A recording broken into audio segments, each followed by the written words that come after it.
अस्सलामुअलैकुम, welcome everyone. आज हमारा कोड ऑफ सिविल प्रोसीजर 1908 का लेक्चर नंबर 27 है, जो किस हवाले से है। आज सेक्शन नंबर 9 को आज हम डिस्कस करेंगे, जो किससे रिलेटेड है, jurisdiction of civil courts. Civil courts के जुरिस्डिक्शन से रिलेटेड सेक्शन नंबर 9 है। सबसे पहले हम देखते हैं कि जुरिस्डिक्शन कहते किसे हैं, जुरिस्डिक्शन का मतलब क्या है। तो जुरिस्डिक्शन का क्या मतलब है, power of court to decide a case. Court की पावर कि वो किसी भी मैटर को, किसी भी केस को डिसाइड कर सके, ये पावर क्या कहलाती है, जुरिस्डिक्शन। जुरिस्डिक्शन को उर्दू में क्या कहते हैं, दायरेकार, दायरे अख्तियार। और हम इसको किस तरह सिंपली डिफाइन कर सकते हैं, it means the power of court to try the suit and to pass orders and decrees in relation to it. Court की पावर कि वो किसी भी सूट को ट्राई कर सकता है। ट्राई का मतलब क्या है, यानी कि उसका ट्रायल चला सकता है, उसकी प्रोसीडिंग्स चला सकता है, और उस सूट से मुतालिक और उस सूट के अंदर डिक्रीज और ऑर्डर्स जो है पास कर सकता है, यानी सिंपली क्या है कि उस सूट से रिलेटेड डिसीजन दे सकता है। और किस तरह डिफाइन कर सकते हैं, it means the power of the court to hear, determine and adjudicate a matter. Adjudicate का मतलब क्या होता है, डिसीजन देना। पावर ऑफ कोर्ट, कोर्ट की पावर कि वो किसी भी मैटर को सुने और उसके बारे में डिसीजन दे, ये पावर क्या कहलाती है, जुरिस्डिक्शन। तो इन सिंपल वर्ड्स तीनों डेफिनेशंस का मकसद क्या है, सेम ही है, सेम ही बात लिखी है, अल्फाज मुख्तलिफ हैं। जुरिस्डिक्शन, दायरेकार, दायरा अख्तियार का मतलब क्या होता है, कोर्ट की पावर कि वो किसी भी मैटर को सुने, उसके बारे में डिसीजन दे, ये पावर क्या कहलाती है, जुरिस्डिक्शन। अब हम देखते हैं कि जो कॉन्सेप्ट है जुरिस्डिक्शन का इतना इंपॉर्टेंट क्यों है, बिकॉज अगर कोई भी कोर्ट किसी ऐसे मैटर को ट्राई करता है जिसके हवाले से उसका जुरिस्डिक्शन नहीं है और उससे रिलेटेड डिक्रीज या ऑर्डर्स पास करता है, डिसीजन देता है, तो उस डिसीजन की लॉ में वैल्यू नहीं होती, वो डिसीजन नल एंड वाइड होता है, वो डिसीजन इनइफेक्टिव होता है। ठीक है, तो अगर कोर्ट का जुरिस्डिक्शन होता है किसी मैटर को ट्राई करने के लिए, तभी जो उससे रिलेटेड जो कोर्ट डिसीजन देगा वो इन्फोर्सिएबल होते हैं। ठीक है, अब हम सेक्शन नंबर 9 पर आते हैं। जुरिस्डिक्शन का कॉन्सेप्ट आपको क्लियर हो गया। सेक्शन नंबर 9 के हवाले से है jurisdiction of civil courts. Civil courts के जुरिस्डिक्शन के हवाले से ये एक जनरल प्रोविजन है।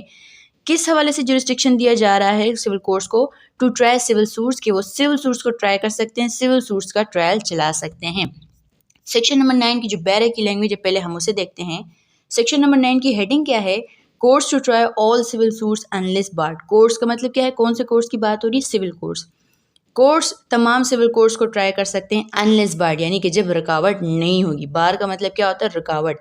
कोर्ट्स के पास पावर है कि तमाम सिविल सूट्स को ट्राई कर सकते हैं अगर कोई रुकावट ना हो। ठीक है, तो सेक्शन नंबर 9 की लैंग्वेज क्या है, the courts shall subject to the provisions herein contain have jurisdiction to try all suits of a civil nature excepting suits of which their cognizance is either expressly और impliedly barred. क्या मतलब है इसका, court के पास jurisdiction है कि वो तमाम ऐसे सूट्स को ट्राई कर सकते हैं, कैसे सूट्स को, जो कि सिविल नेचर के होते हैं। और ऊपर जो ब्रैकेट में लिखे है वो क्या है, subject to the provisions here and contain, यानी कि आगे जो कोड ऑफ सिविल प्रोसीजर के अंदर जो प्रोविजंस लिखे हुए हैं, जिसमें कोर्ट का jurisdiction code of civil procedure ने, इस लॉ ने खुद बार किया हुआ है कि कब कौन से मैटर को कोर्ट नहीं सुनेगा, वो अपनी जगह, यानी कि उनके अलावा बात हो रही है, यानी कि ये भी एक एक्सेप्शन है। आगे बात है, आगे दूसरी एक्सेप्शन क्या है, excepting suits of which their cognizance is either expressly और इम्प्लाइडली बार्ड। और सिवाय उन सूट्स के भी जिनकी कॉग्निजेंस, कॉग्निजेंस का मतलब क्या होती है, यानी कि power of court to try a matter, किसी भी मैटर के हवाले से जुडिशियल नोटिस लेना, किसी भी मैटर को ट्राई करना, ये क्या कहलाता है, कॉग्निजेंस। ठीक है, तो कौन से सूट्स को कोर्ट नहीं सुन सकता, जो कि एक्सप्रेसली या इम्प्लाइडली बार्ड है। एक्सप्रेसली यानी कि वाज़ह तौर पे, और इम्प्लाइडली का मतलब क्या होता है, यानी कि इनडायरेक्टली अगर कोई रुकावट मौजूद है किसी सूट के हवाले से, तब उन मैटर्स को कोर्ट नहीं सुन सकता। तो सेक्शन नंबर 9 से एक्सप्लेनेशन हम आगे डिस्कस करेंगे। तो सेक्शन नंबर 9 सिंपली क्या कह रहा है, कोर्ट के पास जुरिस्डिक्शन है कि वो तमाम ऐसे सूट्स को ट्राई कर सकते हैं जो कि सिविल नेचर के होते हैं, सिवाय उन सूट्स के जिनकी कॉग्निजेंस एक्सप्रेसली या फिर इम्प्लाइडली बार है। और इसके अलावा क्या है, आगे जो provisions code of civil procedure के अंदर दिए हुए हैं जो कोर्ट का जुरिस्डिक्शन बार करते हैं, उनके भी अलावा, यानी कि 2 एक्सेप्शंस यहाँ पर आ गई हैं, 2 बार्स की बात हो रही है। अब हम सेक्शन नंबर 9 को इन डिटेल डिस्कस करते हैं। तो सबसे पहले तो हम ये देखते हैं कि सेक्शन नंबर 9 बेस किसके ऊपर करता है। तो सेक्शन नंबर 9 एक लीगल प्रिंसिपल, एक लेटेंट प्रिंसिपल, लेटेंट मैक्सिम के ऊपर बेस करता है, जो कि क्या है, यूबी जस इबी रेमेडियम, जिसका मतलब क्या होता है, When there is a right, there is a remedy, कि जहाँ पर राइट्स हैं वहाँ पर रेमेडी भी है। तो जहाँ पर आपके सिविल राइट्स हैं, तो सिविल राइट्स को इन्फोर्स करने के लिए सिविल कोर्ट्स मौजूद हैं। ठीक है, तो सेक्शन नंबर 9 सिविल कोर्ट्स को जनरल जुरिस्डिक्शन देता है कि वो तमाम सूट्स को ट्राई कर सकते हैं, तमाम ऐसे सूट्स को ट्राई कर सकते हैं जो कैसे हैं, सिविल नेचर के सूट्स हैं। अब हम देखते हैं कि ये जो टर्म है सूट्स ऑफ सिविल नेचर, जो सेक्शन नंबर 9 में यूज हुई है, इसका मतलब क्या है, suits which involve the assertion or enforcement of a civil right. तमाम ऐसे सूट्स जिसमें सिविल राइट्स को क्लेम किया जा रहा हो, सिविल राइट्स को इन्फोर्स करवाया जा रहा हो, वो तमाम सूट्स कैसे होते हैं, सूट्स ऑफ सिविल नेचर, यानी कि सिविल सूट्स होते हैं। तमाम ऐसे सूट्स जो सिविल राइट्स से रिलेटेड होंगे वो तमाम सूट्स क्या हैं, सूट्स ऑफ सिविल नेचर। अब सिविल राइट्स किसे कहते हैं, वैसे तो ये जनरल टर्म है, आपको ज़रूर पता होगी। सिविल राइट्स जनरली किसे कहते हैं, ऐसे राइट्स जो आपको being a citizen of a state, being a resident of state आपको हासिल होते हैं। कहीं कभी शहरी होने की वजह से जो आपको राइट्स हासिल होते हैं वो राइट्स क्या कहलाते हैं, सिविल राइट्स। ठीक है, सूट्स ऑफ सिविल नेचर या सिविल सूट्स किसे कहते हैं, तमाम ऐसे सूट्स जो किससे रिलेटेड हों, all actions brought for the enforcement of rights और obligations of a citizen are suits of civil nature. तमाम ऐसे एक्शंस, तमाम ऐसे सूट्स जो किसके लिए हों, शहरियों के राइट्स की इन्फोर्समेंट के लिए हों, शहरियों के राइट्स और ऑब्लिगेशन से रिलेटेड होंगे, वो तमाम सूट्स कौन से होंगे, सूट्स ऑफ सिविल नेचर। तो सिंपली जो सूट्स ऑफ सिविल नेचर है, जिसको हम सिविल सूट्स भी कहते हैं, इसको आप सिंपली दो तरह डिफाइन कर सकते हो। वो तमाम सूट्स जो क्रिमिनल नेचर के नहीं होते तो वो कैसे होते हैं, सिविल नेचर के होते हैं, सिविल सूट्स होते हैं। और किस तरह आप डिफाइन कर सकते हो, वो तमाम सूट्स जिनमें सिविल राइट्स क्लेम किए जाएंगे वो तमाम सूट्स कैसे होते हैं, सूट्स ऑफ सिविल नेचर। ठीक है, अब इसकी नंबर ऑफ एग्जांपल्स हैं। फॉर एग्जांपल डैमेजेस के लिए सूट फाइल करते हो, वो सिविल नेचर का सूट है। Suit for damages, suit for compensation, suit for recovery, कुछ अमाउंट रिकवर करना चाहते हो आप।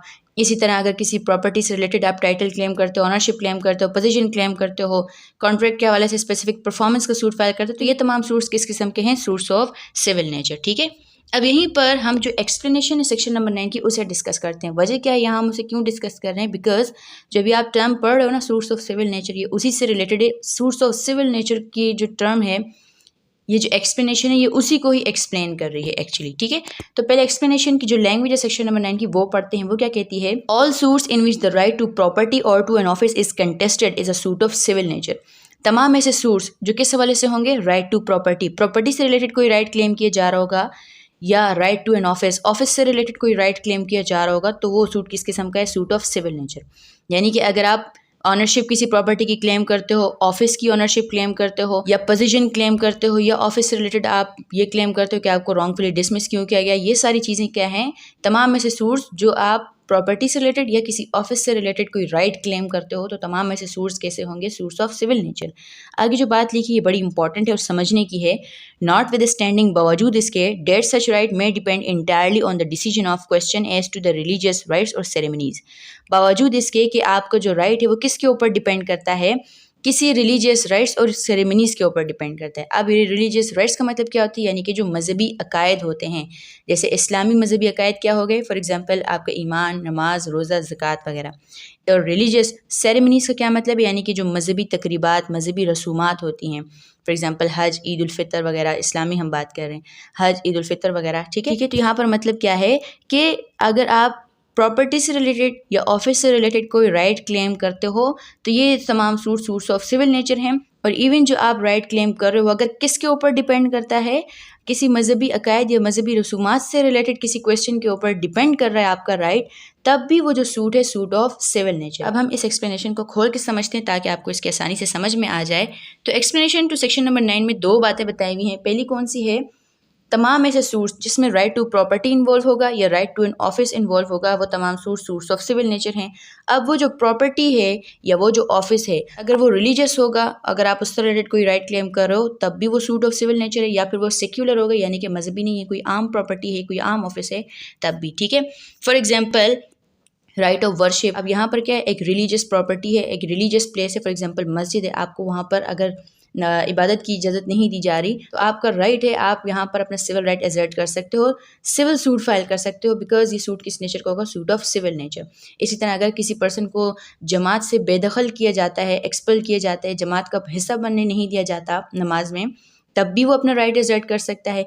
इसी तरह राइट टू ब्यूरियल, अगर कब्रिस्तान में दफनाने की इजाज़त नहीं दी जाती, तो यहाँ पर भी आपका राइट है, राइट टू ब्यूरियल। ठीक है, इसी तरह अगर किसी सर्विस से आपको किसी ऑफिस से रॉन्गफुली डिसमिस कर दिया जाता है, तो ये भी सूट किस किस्म का है, सूट ऑफ सिविल नेचर। ठीक है, तो आप अपना राइट किसी भी प्रॉपर्टी से, किसी भी ऑफिस से क्लेम कर सकते हो, अगर वो प्रॉपर्टी या ऑफिस रिलीजियस होगा तब भी, अगर रिलीजियस नहीं होगा तब भी। ठीक है, अब यहीं पर एक और चीज़ समझ लें जो कि सेक्शन नंबर 9 में इनडायरेक्टली एक्सप्लेनेशन के अंदर मौजूद है। वो क्या है, impliedly क्या बात मौजूद है, it is further implied in explanation that where a matter is related to question as to religious rites or ceremonies it will not be a suit of civil nature.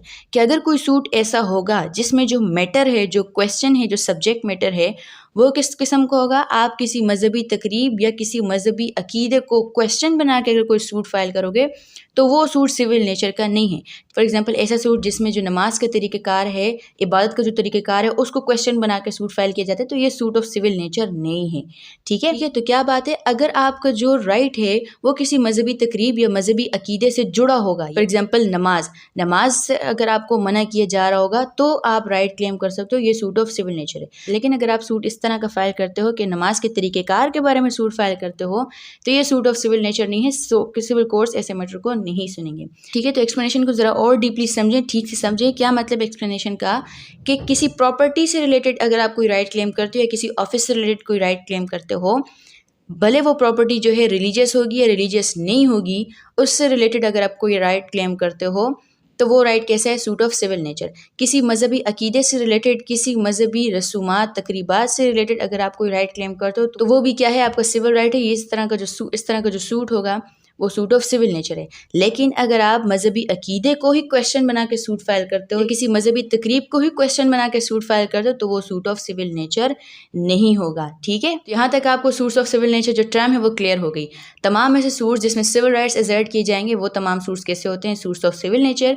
और इस एक्सप्लेनेशन में आपको मजीद बता दिया कि किस तरह के जो सूट्स हैं वो सिविल नेचर के होंगे और किस तरह के जो सूट्स हैं वो सिविल नेचर के नहीं होंगे। अगर आप किसी मजहबी अकायद या मजहबी रसूमात को क्वेश्चन बना के सूट फाइल करोगे तो वो सूट्स ऑफ सिविल नेचर नहीं है। लेकिन अगर आप अपने मजहबी अकीदे या मजहबी रसूमात से रिलेटेड कोई राइट क्लेम कर दो तो वो सूट ऑफ सिविल नेचर है। ठीक है, अब हम डिस्कस करते हैं जो सेक्शन 9 के अंदर जुरिस्डिक्शन के ऊपर, सिविल कोर्ट्स के जुरिस्डिक्शन के ऊपर जो बार्स हैं यानी कि रुकावटें हैं उन्हें डिस्कस करते हैं।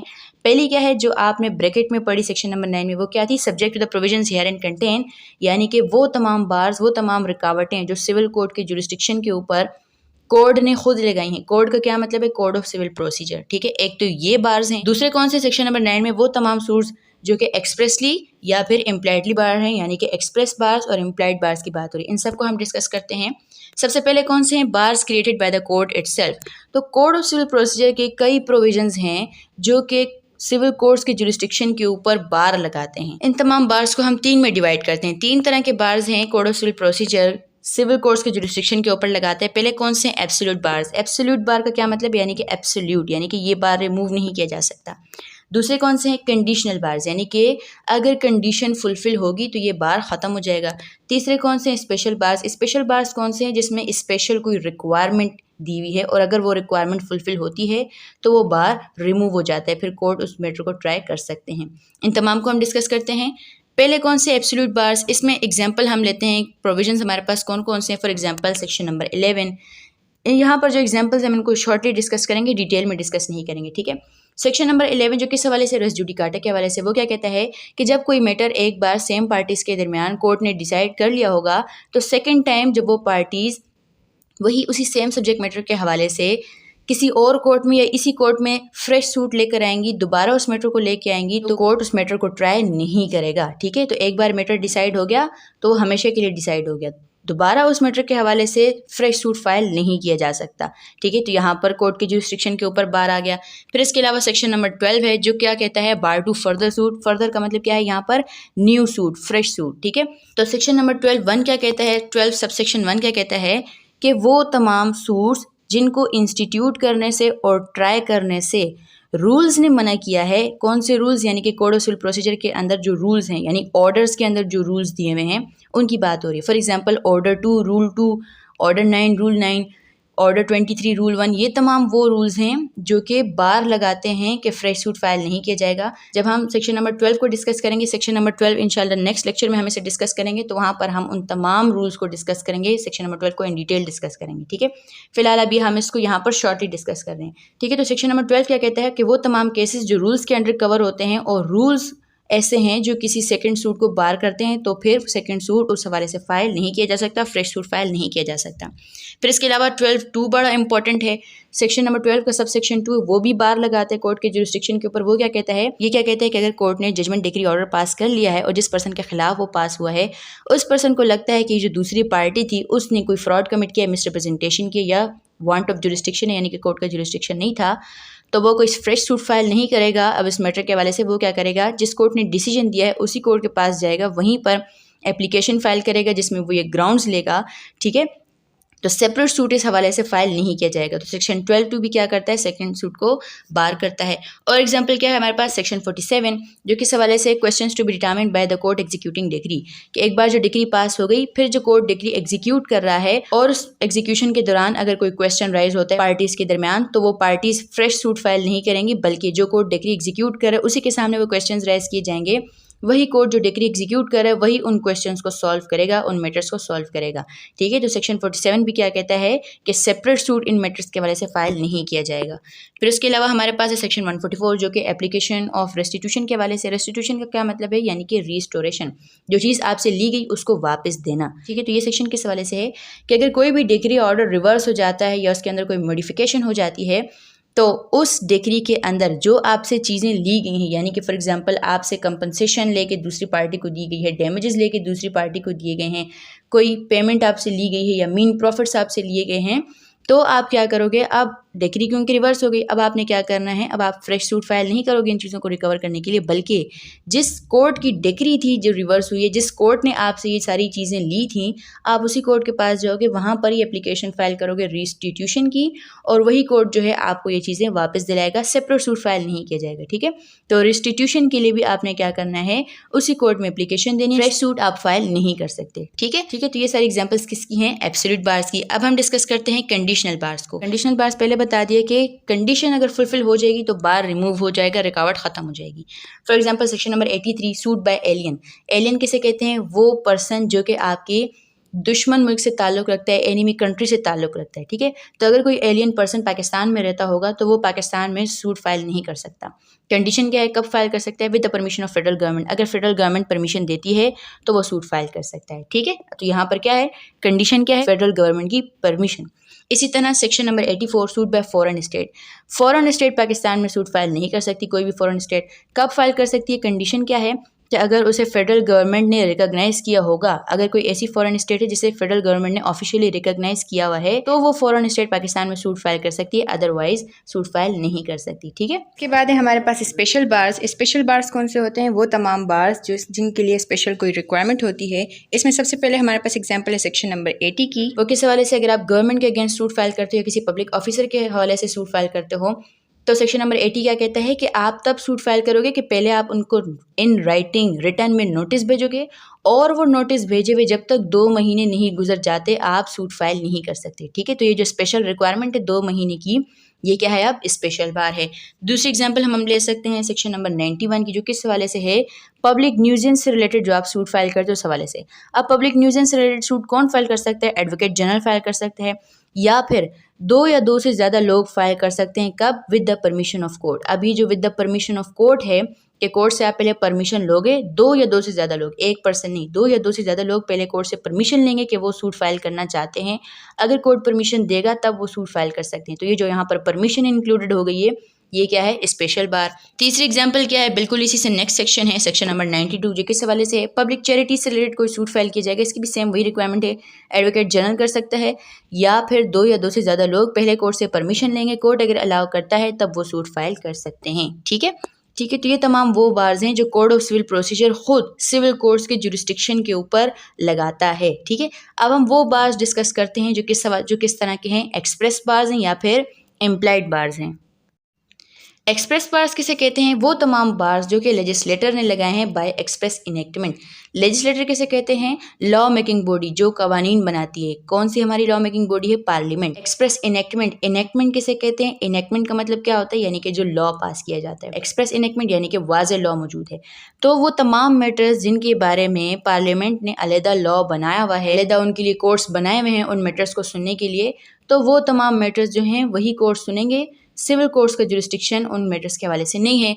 फॉर एग्जांपल क्रिमिनल मैटर्स, तो क्रिमिनल मैटर्स किसके जुरिस्डिक्शन में आते हैं, क्रिमिनल कोर्ट्स के जुरिस्डिक्शन में आते हैं। इसी तरह जो रेवेन्यू मैटर्स हैं, रेवेन्यू से रिलेटेड कोई मैटर्स होंगे, रेवेन्यू से रिलेटेड कोई सूट्स होंगे, तो वो सूट्स कौन सुनेगा, रेवेन्यू कोर्ट सुनेंगे। फिर इसके अलावा फैमिली मैटर्स अगर कोई होंगे तो उनको कौन सुनेगा, फैमिली कोर्ट्स। ठीक है, तो ये तो बिल्कुल सिंपल से हैं। फिर हम डिस्कस करते हैं इम्प्लाइड बार्स को। इम्प्लाइड बार्स कौन से होते हैं, वो तमाम बार्स जो कि एक्सप्रेस तो नहीं हैं लेकिन इनडायरेक्टली मौजूद हैं और सिविल कोर्ट उन मैटर के हवाले से सूट को नहीं सुन सकता। For example act of state, अगर किसी भी सिविल सूट का जो सब्जेक्ट मैटर है वो क्या होगा, एक्ट ऑफ स्टेट, यानी कि गवर्नमेंट के किसी एक्ट को क्वेश्चन बना के सूट फाइल किया जाएगा, तो ऐसे सूट को, ऐसे मैटर को सिविल कोर्ट नहीं सुन सकता।